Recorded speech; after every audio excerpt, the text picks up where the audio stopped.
分做10天干咧？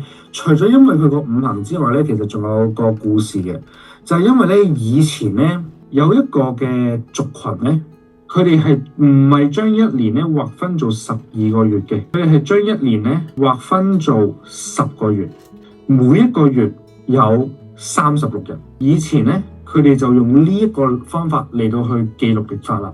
呢一個咧其實嚴格嚟講咧，佢係一個我哋叫做10月見曆，即係話每一年得10個月，每個月36日，咁一年就幾多日啊？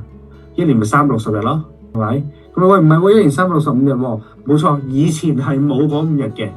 以前冇嗰5日咧，就發生咗個問題啦，就係佢哋發現咦點解計下咧啲日子唔啱嘅，即係明明上年係嗰個太陽花咧係喺丁月嗰度咧去生長嘅，點解今年會變咗丙月嘅？然後睇下無啦啦變咗月，再變咗甲月嘅？佢哋就係原來因為咧有5日嘅嗰個叫做偏差，咁於是乎佢哋先至加咗5日叫做過年日落去，係啦。呢5日嘅過年日咧嚟到去係叫做去緩衝翻嗰個10月見曆佢360日嘅呢個週期嘅一個缺陷。